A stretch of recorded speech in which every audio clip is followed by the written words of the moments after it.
భారతదేశం అనేక మర్మాలను, అద్భుతాలను తన గర్భంలో దాచుకుంది. విజ్ఞానం ఇంకా విశ్వాసం పరస్పరం మిళితమైన ఉదాహరణలు మన దేశంలో ఎన్నో కనిపిస్తాయి. అలాంటి అద్భుతాలలో ఒకటి మధ్యప్రదేశ్ రాష్ట్రంలోని షాజాపూర్ జిల్లాలో ఉన్న ఓ రహస్యమైన ఆలయం. ఇది శాస్త్రవేత్తలకే ప్రశ్నార్థకరంగా మారింది. ఈ ఆలయం పేరు గడియా ఘాట్ వలీ మాతాజీ ఆలయం.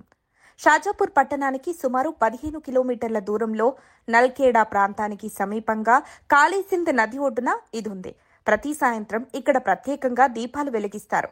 కానీ నూనె గాని నెయ్యి గాని కాదు, కేవలం నీటితో. ఆ దీపాలు రాత్రి వెలుగుతూ ఉదయాన సమయాన స్వయంగా ఆరిపోతాయి. మరుసటి రోజు మళ్లీ అదే నీటితో వెలిగిస్తారు.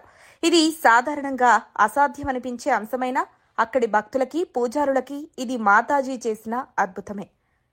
పరిశోధకులు, శాస్త్రవేత్తలు ఎన్నిసార్లు ఈ ఆలయాన్ని సందర్శించినా దీపాలు ఎలా వెలుగుతున్నాయో నిర్ధారణకు రావటం వీలు కాలేదు. ఆ నీటిని పరీక్షించినా దీపాలను వెలిగించేలా చేసే ఎటువంటి రసాయనాలు లేకపోవడం వెల్లడైంది. దీని అర్థం శాస్త్రానికి ఇంకా తెలియని అంశంగా మిగిలిపోయింది. ఆలయ పూజారి చెప్పిన ప్రకారం ఈ నీరు కాళీసింధ్ నది నుంచి తెస్తారు. దీన్ని దీపంలో పోస్తే కొద్దిసేపటి తర్వాత ఇది జిగట పదార్థంగా మారి దీపం వెలుగుతుంది. ఇది మాతాజీ ఆశీస్సుతో జరిగే అపూర్వమని వారు నమ్ముతారు. అదే నీటిని ఇతర చోట్ల వాడినా దీపాలు వెలగవని, ఇది ఆలయంలో మాత్రమే సాధ్యమంటారు. ఈ అద్భుతం కొత్తది కాదు. వందలాది సంవత్సరాలుగా ఈ ఆలయంలో ఇలాంటి దీపాలు వెలుగు చూడొచ్చు. కాళీసింధ్ నది ప్రవహిస్తుండేంత వరకు దీపాలు వెలుగుతూనే ఉంటాయని ఆలయ అధికారులు చెబుతారు. నది ఎండిపోయినచో ఈ దీపాల వెలుగు ఆగిపోతుంది. అయితే అది చాలా అరుదే. గడియా ఘాట్ మాతాజీ ఆలయం ఇది కేవలం పూజా స్థలం కాదు. ఇది శాస్త్రవేత్తల ప్రశ్నలకు కూడా సమాధానం చెప్పలేని చోటు.